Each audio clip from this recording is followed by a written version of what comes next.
to hit it's like literally when you expand out, Bitcoin is like this to 100K. And I believe that we're going to hit 200,000 in Bitcoin. And of course, all the other cryptocurrencies are going to follow. Curtis Cobain is an absolute monster, y'all. Okay, listen, if you're not plugging into our product, this is the season. If your business goes slow or whatever you feel it is, it just means you need to learn a little bit more information. You need to get a little bit more comfortable with what you have. Yeah. Okay? Crypto is it. I'm telling y'all. It's definitely it. It's definitely it. And, I just want to say I appreciate, all the value that you add to the team and, studying out crypto and NFT so strongly. And guys, we got the man of the hour on here, our billionaire brother, Chairman 750, David Imonitie. I have seen this brother grow, develop, change, expand. And his heart and his passion for people, like, it's for real. Cause he can for real. I love it. We're all in a chat where we be like dropping screenshots and stuff. And he dropped some numbers in there. David, are you on, brother? I'm on.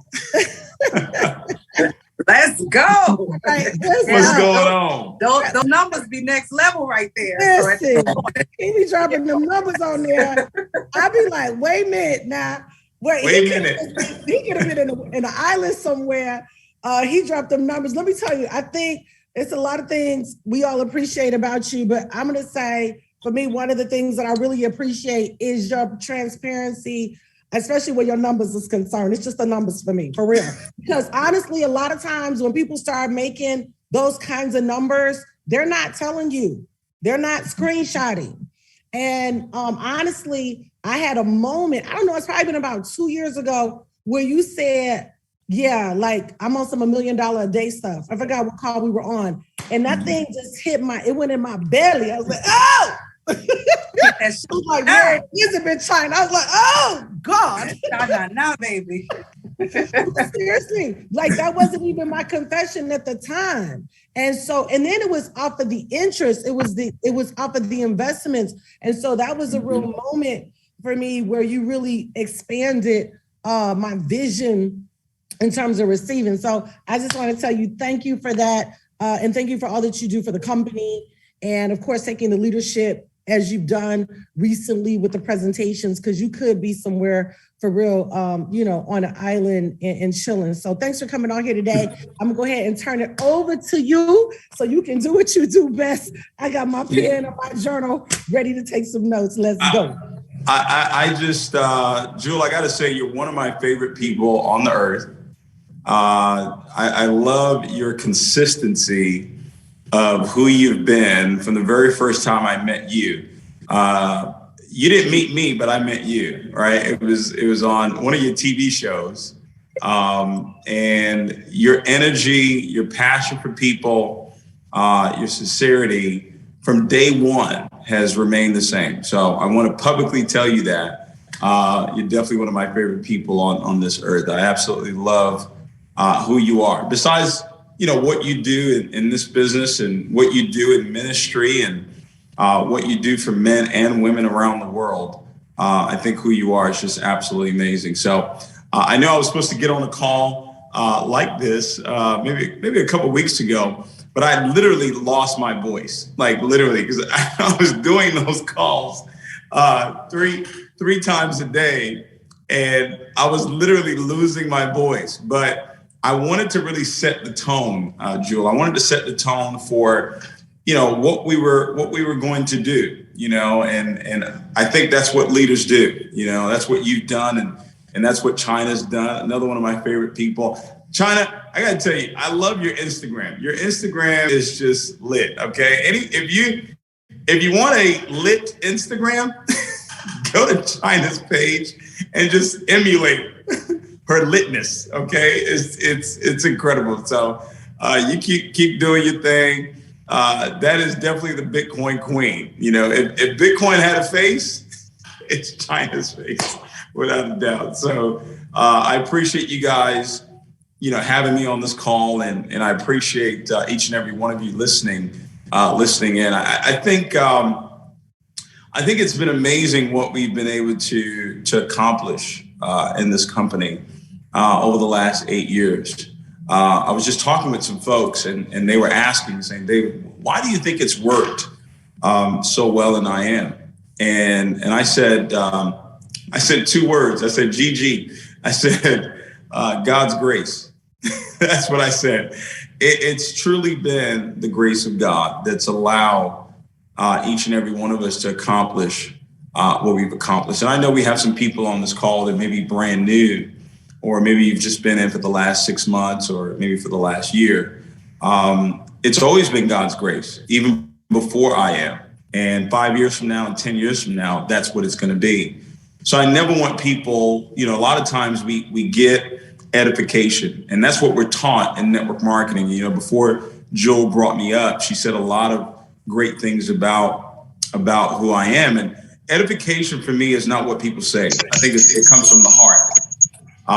But I learned some years back to not get it misunderstood what edification is. Edification is not for you. Edification is for the people that are listening. Edification is to give people the opportunity to say, okay, this woman or this man is to be respected, so I'm going to listen to what it is that they have to say. But it's not something that you get drunk over, because you have to remember that you're where you are today because of God's grace. You are where you are today because of His favor. I get really emotional when I think about where I was 17 years ago, 18 years ago, when I started this industry. I get really emotional when I think about where I was 5 years ago, where I was 10 years ago. And I said something on a call on a live that I did. I said, in the face of adversity, which we face adversity every single year, some may be more than others, but we always face adversity every year. But in the face of adversity, we should never forget. We should never forget what God has already brought us through. Always remember, I talk about the children of Israel, they're in bondage for 400 years. They finally get free, and, they watch the Red Sea open. They watch the Egyptians drown. These people that have oppressed you for 400 years, you actually watch them drown right there in front of you. But a few weeks later or a few months later, you doubt God again, and you go and build this golden calf. And, a lot of times we do that too, right? We've seen God bring us through a lot of different things. And then, another challenge comes up and we start to worry. We say, oh my God, we look at the crypto market and we go, oh my God, but just a few weeks ago, you was up, right? You was all the way up just a few weeks ago. But now it's down. You're like, oh my God, the sky's falling in. And it's not. The sky is still where it was yesterday. It's not falling in. And I think if you have that perspective, it can allow you to handle and not just handle, but grow through the challenges that life throw at you. Because as long as we're here, we're going to have trials and tribulations. We're going to have challenges. We're going to have adversities. But He's overcometh the world, and He is God. And if He's inside of you, you can call on that force. You can call on that power to overcome those challenges. But I didn't get on this call to preach, but it always seems to happen every time I get on a call. But tonight I want to talk about what a leader does. What a leader does every day. One of the things that leaders do, leaders love to be in control. I don't care what anybody says. Well, I don't need control. Yeah, you do. You better have some control. Leaders love to be in control. Now, here's what I will say. Don't look to be in control of people, but you definitely should have control. But what you should have control over is what you can control. You can't control people. You can't control the company. You can't control the back office. You can't control the foreign exchange market. You can't control cryptocurrency. You can't control the metaverse. You don't even know what the metaverse is, right? Because I don't know what the metaverse is. You can't control the NFT, right? You can't control that. You can't control a lot of things. But one thing I've learned over the years is that there are 2 things that I can control. And the 2 things I can control are my attitude and my activity. My attitude and my activity. I've seen time and time again when things were great or when things were not so great, that it was my attitude and my activity that really allowed me to either sustain growth or create new growth. That's all you're doing in business. You're either sustaining the growth that you're having or you're looking to create new growth. It all depends on where you are right now. Some of you right now, you may be looking to sustain Recording the in growth. progress. Okay. You may be looking to sustain the growth that you're having right now. Some of you may be looking to create the growth that you desire. But regardless of where you are, whether it's sustaining or creating, there's only two things you can control. You can't control your downline. You can't control your upline. I learned a long time ago, you can't control your leaders. You can't control who comes. You can't control who goes. I've had millions of people over the last 18 years that I've been in this profession. I've had millions of people come and go. As a matter of fact, I remember saying to myself, I can't wait for 1 million people to quit on me. Well, it's happened, right? And I think it's happened several times over, but you can't control that. You can only control your attitude and your activity. So the question tonight is, what's the attitude of a leader? What's the attitude of a leader? AOL, right? You guys remember AOL? The attitude of a leader. What is the attitude of a leader? What is the attitude that I should have right now? If I'm going to create growth, all right, if I'm going to create growth, what's the attitude that I need to have? Well, guess what, ladies and gentlemen? You got to have the attitude of gratitude. Number one is it's got to be gratitude. Number two, you've got to be resilient. You've got to have the attitude of being resilient. Okay, you got to have the attitude of being resilient. You got to have the attitude of being optimistic. All right, you got to have the attitude of being optimistic. You got to have the attitude of a winner. Okay, you got to have the attitude of a winner, and you have to have a tremendous amount of tenacity, and then you must have hope. If you paid attention, that spells out growth. All right. You got to have a tremendous amount of gratitude. You got to have a tremendous amount of resilience right now. All right. Gratitude for what's happening. Knowing that what's happening today, whether it feels good today or doesn't feel good today, it is setting me up. I was watching Tom Brady. I love Tom Brady. I love winners. And he told a story about this Chinese farmer. I don't know if you've heard the story before, but he told the story. He's got this documentary out right now, Man in the Arena. And he told the story of this Chinese farmer. And the story goes, one day, the Chinese farmer, he had a horse. He had a horse that everybody loved. And one day that horse ran away. And all the villagers came over to him and said, man, I'm so sorry that you lost your favorite horse. We all love the horse too. And he ran away. And Dwayne, I can't watch that documentary. Dwayne, you must be from Atlanta. Are you from Atlanta? Where are you from? I know you're not from New York, and I know you're not from Philly because you guys beat Tom Brady. So you either got to be from Atlanta, you got to be from Seattle. He done beat so many people, I can't remember. But anyway, so all the villagers came over and said, man, it's terrible that you lost your horse. And the Chinese farmer said, maybe. All right, I said maybe.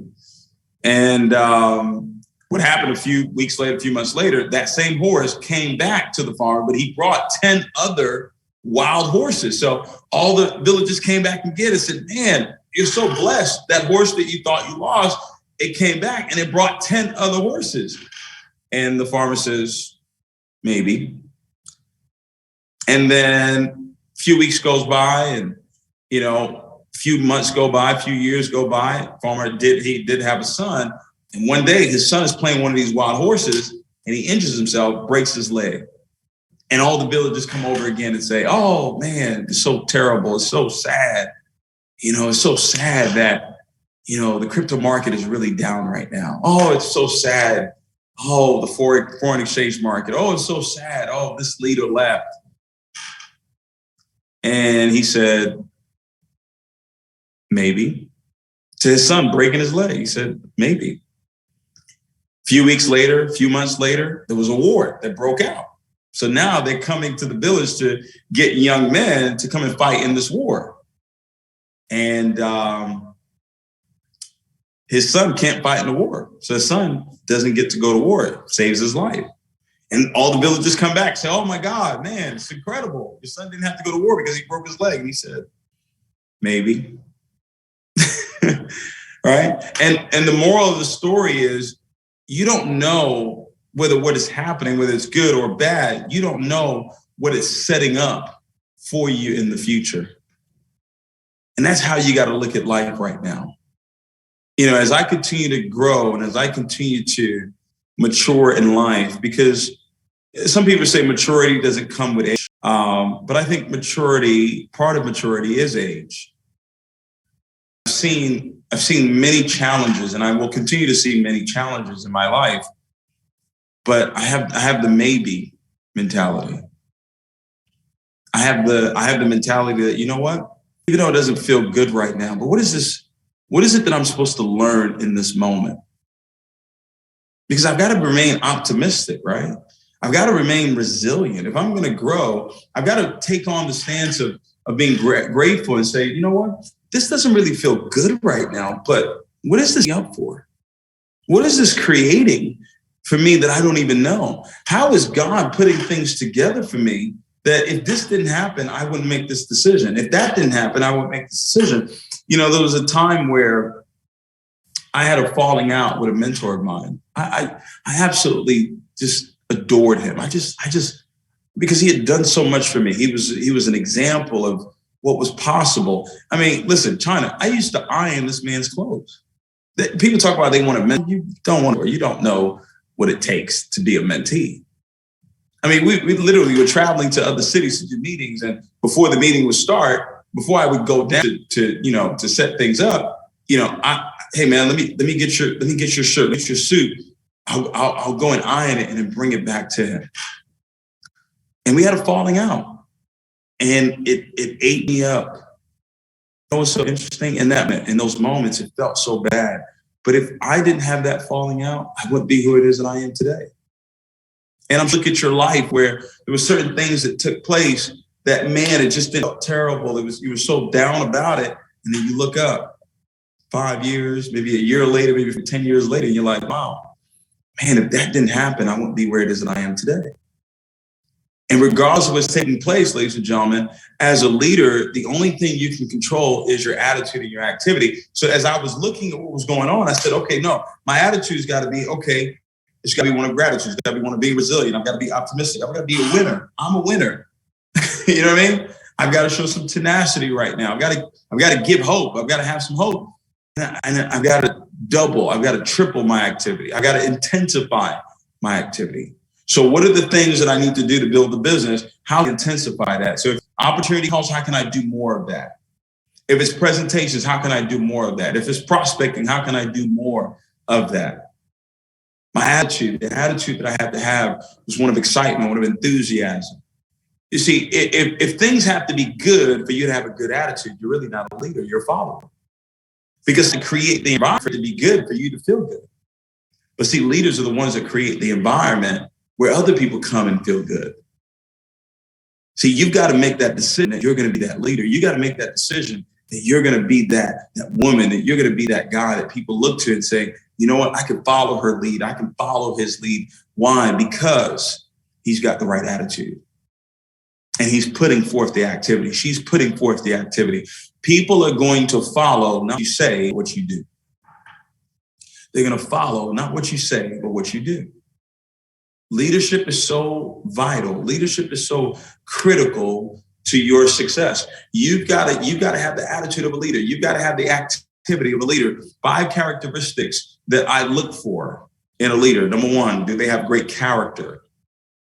Number 2, do they have great integrity? Can I count on their word? Number 3, do they have a positive mental attitude? Number 4, do they have an incredible work ethic, an insatiable work ethic? And you got to ask yourself that. How is your work ethic? If we had to grade your work ethic, matter of fact, I want you to grade yourself right now on a scale of 1 to 10, your work ethic. Put the grade on a scale of 1 to 10. 1, it's in the toilet. 10, it's at its peak right now. I want you to put in the chat. Don't be afraid. Put in the chat. What would you say your work ethic is right now? Right? And you got to be honest with yourself. You got to be honest with yourself. You say, you know what? Right now, maybe it's a 1. How can I get it to a 3? If it's a 5, how can I get it to a 7? You're not going to go from 1 to 10. right? You may go from 7 to 10, but 5, how can I get it to a 7? How can I get it to 8? All right, and then from there, how can I get it to a 10? Because, ladies and gentlemen, in order for you to succeed in life, your work ethic is gonna have to be at a 10. If you're not tired at the end of the day, you haven't worked the business. You ready for that? If you're not tired, if you're not exhausted at the end of the day, you haven't worked your business at the peak.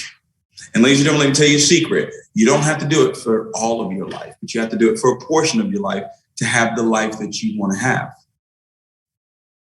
You have to do it for a portion of your life, right? Do you have a work ethic? And then last but not least, do you have a pleasing personality? Do you know how to communicate with people the right way? Do you treat people good? Do you look to serve people? You know, I did a live with John C. Maxwell. I don't know if you had a chance to watch it. I just love John. I had a conversation with him this morning, and his temperament. He's able to communicate. Hey, David, how can I serve you? He's always, in the conversation that we had, it was multiple times where he was asking me, how can I serve? So you got to ask yourself, how did you serve people today? How did you add value today? What were some of the things that you could have done to add value to someone's life? You know, you invited someone to listen to this call. Guess what? You added value to their lives because they're listening to the same information that you're listening to right now. So even though you're not the one doing the call, you've added value to their lives. When I tell a person, hey, come with me to the Bob Proctor event, I'm adding value to their lives. I'm not the one doing the training. Bob's doing the training. Hey, read this book. I'm adding value to their lives. Do you encourage other people to add value to their lives? Okay. You know, listen, life is a beautiful thing that is filled. I consider life to be a bed of roses. Wouldn't you agree? It's a bed of roses. It's incredible. But you know, roses come with thorns. So you're constantly plucking the thorns. All right? And I'll tell you this, loving people and watching people grow and having an opportunity to serve people, I don't know if you're going to have a greater joy than that. And I'm going out on a limb and speaking for you, all right? That I don't know if you're going to have a greater joy. And that's why your success is so needed. Because here's the deal. People are not going to listen to China if she wasn't successful. They're not going to listen to Randy and Wanda Webb if they were not successful. They wouldn't listen to Jewel Tankard if she wasn't successful. They wouldn't listen to the chairmen that are on this call if they weren't successful. So your success, ladies and gentlemen, your success gives you an opportunity to be heard. To be heard, to now make a difference in the lives of someone else. That's why you succeed, ladies and gentlemen. That is why you succeed. I see my good friend Latrice on here. You know, if she was not people wouldn't listen. If she wasn't successful, people wouldn't listen. So you must become rich. You must become successful. It is a must. It is a birthright, but it's also a must for you to do it. Why? Because there's someone out there that needs your story. I may not be able to impact them the way you can impact them, because you may look like them. Maybe you're a single mother on here. Maybe you're in your 50s. Maybe you're in your 20s. You're going to be able to impact their lives a little bit different from how I can impact their lives. And that's why you winning is so critical. And for you to win, you got to control those two things, regardless of what's going on in the marketplace, regardless of what's going on in your business, regardless of who comes and goes. Guys, I've had Chairman 10s quit. I've had Chairman 25s quit. I've had Chairman 50s quit. I've had Chairman 100s quit. I've had Chairman 250s quit. It's okay. You know what I say? Oh, David, how do you feel about that? Maybe. All right, maybe. Because how can I handle $1 billion if I can't handle a Chairman 250 quitting?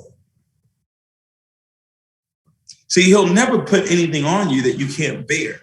So I need to be able to bear this so he can give me more. So I can bear more.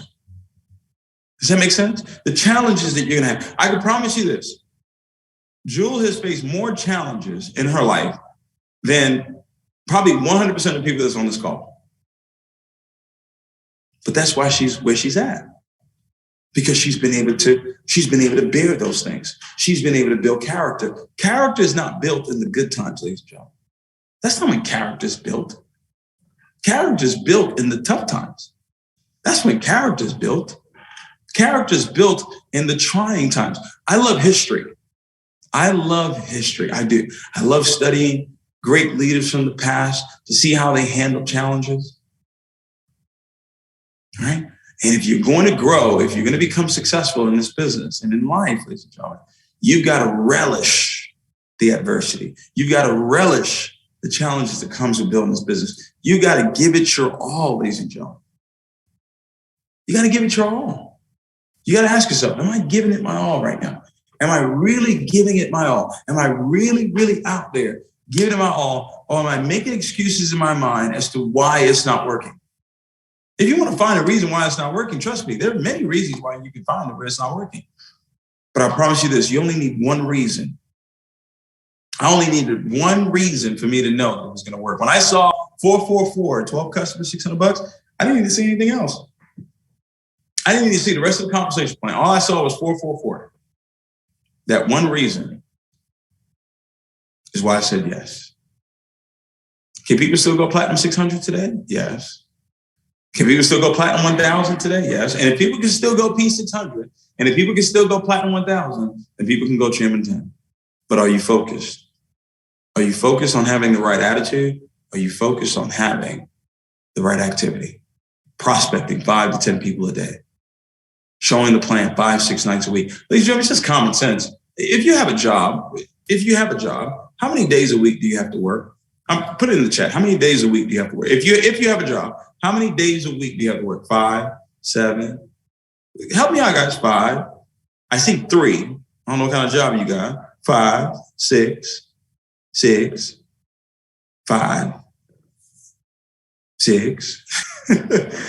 The main number I see is 5 or 6. Well, ladies and gentlemen, if your job requires you to go to work 5-6 nights a week, why do you think your business will require anything less? Why do you think your job requires you to come in 5-6 nights, 5-6 days a week? But your business, the one that's going to set you free, the one that's going to put you in the house that you want to be in, the one that's going to allow you to drive the car you want to drive, the one that's going to give you, have your kids taking a vacation you want them to take, the one that's going to give you the jet, the one that's going to give you the things that you want to give that one time a week. Now, I'm going to show the plan once a week. And yeah, I should be able to make it. I should be able to get to the top. You know what I'm saying? It doesn't make sense. Well, I'm going to do it twice a week. No. It's 5-6 nights a week, ladies and gentlemen. I wish there was another way. I wish there was an opportunity out there. Actually, I don't. I don't wish there was an opportunity out there because then it would be a scam. There is none. Hey, Elon Musk, you think Elon Musk was working 1 day a week? You think Jeff Bezos was working 1 day a week? You think these multi-billionaires out there, you think they were working their companies 1 day a week? Try 24/7. Try 24/7. That's what they were doing. So, ladies and gentlemen, if you tell me, David, I want the lifestyle. You tell Jewel, and I want to be a chairman. I want to live in this home, and I want to drive this car, and I want to be able to give. I want to be able to give to different churches and ministries and people. Well, we got to match that up with your activity. We got to match that up with your activity. Your activity's got to match up what you're saying you want. And if it doesn't match, guess what? You got to give us the permission to tell you. Say, hey, listen, I don't know if you're really putting in the work right now. I hear you saying that that's what you want, but I don't know. I don't know. Where's your calendar? Can I see your calendar? How many meetings do you have set up? Set the meeting up before the person shows up for the meeting. That's what I did. I was setting meetings up before someone would be at the meeting. I set it up. I said, I'm going to do a meeting on Friday. Is there anybody going to be at the meeting? I don't know, but I'm doing a meeting. And guess what? Because I kept setting up those meetings, because I kept setting up my calendars, God started to put those people in my path that allowed me to do those meetings. Did everybody say yes? No. You know, my success today came from a meeting with one lady that said no to me. That one no has led to tens of millions of dollars. That one no. I'll never forget her name, Demetria Smith. I met her at Starbucks. In 2007. I'll never forget it. 15 years ago. Gave her the presentation. She said, nah, not interested. I said, who do you know? She introduced me to somebody. They introduced me to somebody. And that was 2007. I was 24. Yeah, I was 24 years old. By 27, I had made my first million. All from a meeting where someone said no. And then I had, some of my biggest organizations today came from a meeting where no one showed up. Drove 45 minutes to go do a presentation that I set up. Drove 45 minutes there. No one was there. No guests. I said, who do you know? She called a gentleman that somehow led to Gary McSween, somehow led to Zane Khan, somehow led to Jeff and Angela Cruikshank, somehow led to Mike and Marlene Stotts. Are you putting the work in? Are you really putting forth the activity? You gotta answer that.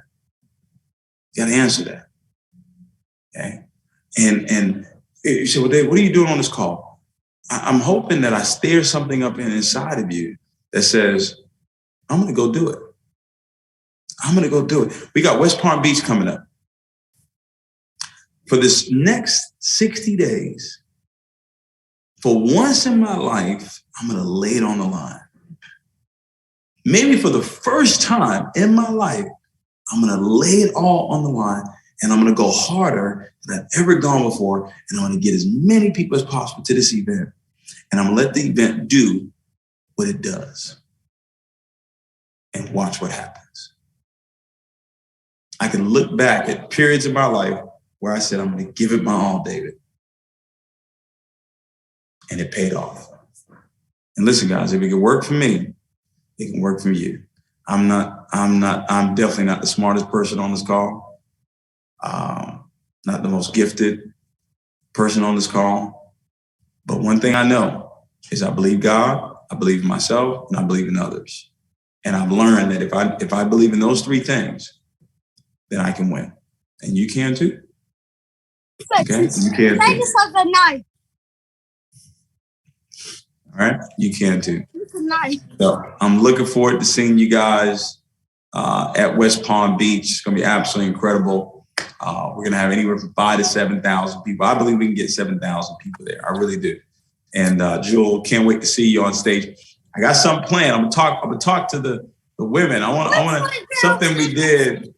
something we did in Nigeria. I want to see if we can do it here in the United States as well. I think the chair. I don't think the women should be called chairman. I think they should be called chair queens. And we need to have a coronation of some of the new chairmen and put a crown on their heads and have a completely separate ceremony just for the women that cross over and become chairmen and become chair queens in this company. So it was amazing in Nigeria. I think it would be absolutely amazing. We did it here. So I'll definitely, I want you to come in and obviously talk to corporate about it and how we can really set it up and make it really, really special. So Joel, thank you for having me on the call, and I'll turn it back over to you. All right. Thank you so much, Billionaire Brother. I mean, he just dropped so many amazing things. I love the sobriety of it. I love the focus of it, because the reality is the scripture says that he is absolutely no respecter of person. There's another scripture that says the hand of the diligent shall bear rule. So if you are diligent and about your business, You know, the reason that Daniel was called to be second in command, because the Bible talked about that he understood the language of the times. With I Am an Academy, that's what we have. We are learning the language of the times. We are forerunners in this. And so many good points, the resiliency, the gratitude, no matter what state you're in, you know, being optimistic, thinking like a winner. Dave, you know, you just dropped a lot of really amazing points. I know China, Randy, Wanda, all the rest of the chairman on here, Dwayne, really, really, really appreciate it. And guys, it's just time to go to work. Florida is just a couple weeks before us. And so it's time to go all in. There are times when I've gone all in my life and I got the results. David, I like what you said, that if you just do it, you don't have to do it for the rest of your life. Right. But if you would just understand that there is an open window, huge window, effectual window, set before us right now. And if we would just run that race and stay that course, no matter who comes or goes. Because when you said you had a chairman 250 leave your business, you're like, maybe. I mean, that thing right there, because you can't lose. No. Mm-mm. Can't lose. And so I know we could go on, but this was really, really strong. I hope you guys took a lot of notes. I also love that you talked about how leaders have to create the environment.